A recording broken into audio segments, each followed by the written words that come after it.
Hey everyone. I hope no one's panicked yet, but there was news today that George Kittle is doubtful to play in Los Angeles against the Rams on Sunday. Nick Bosa also questionable with a rib injury. Apparently that happened during practice, one-on-one exercise, bruised his ribs. I don't know whether it's broken or not, but it is a rib injury.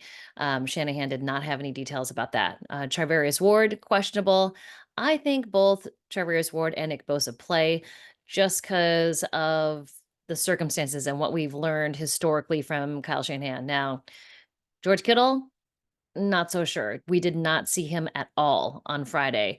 I'm sure he will travel with the team, but I just don't think he's going to play if it's doubtful. And obviously, Deebo Samuel out. So, 49ers kind of go limping into this week 3 matchup, but the Rams are even more injured. So it's going to be I think the 49ers will have their chance to win and dominate on the field, but they can't overlook this Rams team no matter what. Now, Talanoa Hufanga is the good news of the week. Talanoa Hufanga is ready to come back. I think he will contribute. And Kyle Shanahan said on Friday that it'll be kind of just a kind of a day, play by play, series by series thing, how he feels after each series. I've watched him on the field and he looks like he's mobile. He looks like he's, physically healthy, but you just never know once you get hit by somebody. He hasn't been tackled yet. And I think that's kind of one of those things where guys really want to get tackled after a major injury like that. Aaron Rodgers said he hadn't been tackled throughout the preseason, throughout training camp. He kind of wanted someone to accidentally take him down because they're not supposed to during training camp, but it didn't happen. So I just think the more and more Talanoa Hufanga is on the field, the more confident he'll be. I think players to watch in this Sunday game, obviously Fred Warner. I mean, he is having a Hall of Fame, All Pro, Pro Bowl season so far. I know it's only been 2 games, but man, he is having such a good season. And but my eyes really are going to be watching this defensive line. Now, the defensive line played well against the Jets, but they really did not play as consistently as you would think for the talent level on the defensive line. So Nick Bosa, Leonard Floyd, Uter Matos actually contributed more than Leonard Floyd did in the week 2 game. Malik Collins, Javon Hargrave. I mean, these guys are good players. They really should have stopped the run more than they did in Minneapolis. And, with 147 yards of rushing, I know Nick Bosa was upset after the week 1 matchup, the win against the Jets. He was like, how many yards was it in the press conference? And it was 60. He's like, it was under 100, right? I mean, so the goal for the defensive line is to have less than 100 yards rushing, and they did not have that against Minnesota. So I know that's what they're going to want to do, stop Kyron Williams, and that is with the defensive line. Fred Warner, if he gets to the second level, but I would think that the defensive line does not want Kyron Williams to get to that second level at all. So that's the big matchup there. On the offensive side of the ball, who is going to step up? I think it's Brandon Ayuk. I think he needs to have a really big game. They're paying him a ton of money now.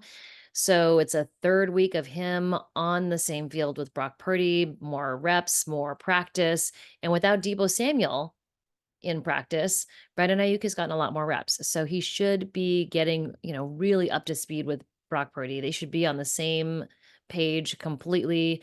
There shouldn't be anything like no kind of hangover from the holdout. None of that. They should be on point. Brock Purdy and Brandon Ayuk. And I think, yes, I think Chris Conley will be involved, and I think Juwan Jennings will be involved.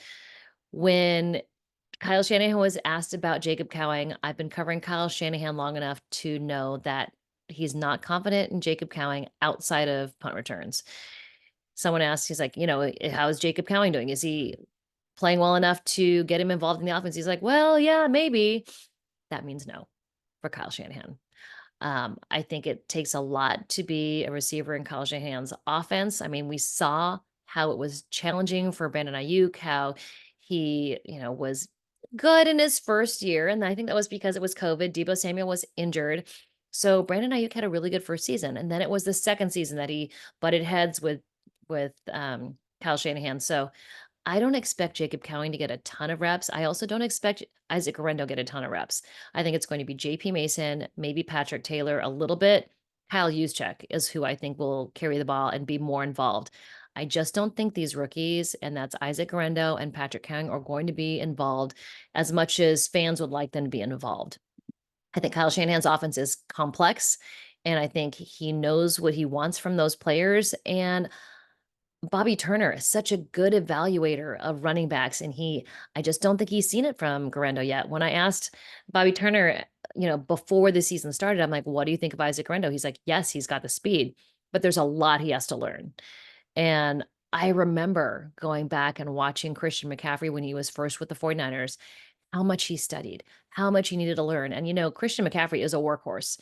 He wanted to get everything completely dialed, and it wasn't even until last year, the offseason, when he had a full offseason to really kind of get to know and really get into the weeds with Bobby Turner and, really kind of suss out what he needed to do on the field, that he felt comfortable. And that's when he had his offensive player of the year season, right? So I think, it's going to take a little while for these young kids to get involved in the offense, but it's going to happen eventually. I think Jacob Cowing is incredibly talented.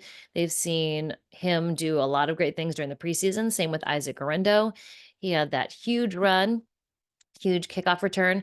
So I think they're going to be involved eventually. But right now, Kyle Shanahan, they don't want to lose this game to the Rams. And I think they're going to lean on guys like JP Mason, like Kyle Juszczyk, Jawan Jennings, I think is going to be very involved. Chris Conley as a veteran, and of course, Brandon Ayuk. So I think that's who you're going to see mostly in the lineup. So if you're playing fantasy football, those are the guys that I think you should have starting. I would not have George Kittle in my lineup. I would not have Isaac Arendo, Jacob Cowing, not yet. But I think they're coming. So, I hope you guys are all set coming down to Los Angeles. 62% of fans are going to be wearing the red and gold. Um, Other than that, I think it's going to be a good matchup. I think the 49ers win. I think it's not going to be super easy. I did talk to Diamador Lenore before, I think yesterday. God, this week has gone by. It's been a crazy week. So I did talk to Diamador Lenore, and he said he's preparing like he's going to go up against Justin Jefferson or Garrett Wilson. He is not taking the Rams lightly, and neither should the rest of the team. So as long as everybody does that in the locker room, takes care of their preparation, and plays lights out, I think it should be a good game for the 49ers. All right.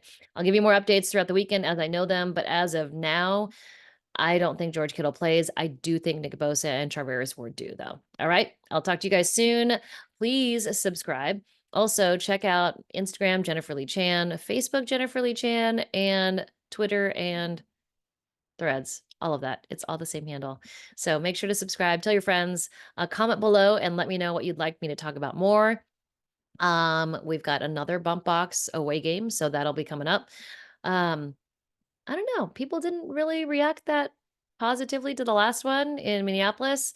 I do think they changed the song because they lost. So we'll see what the new song is. All right. Chat with you guys soon.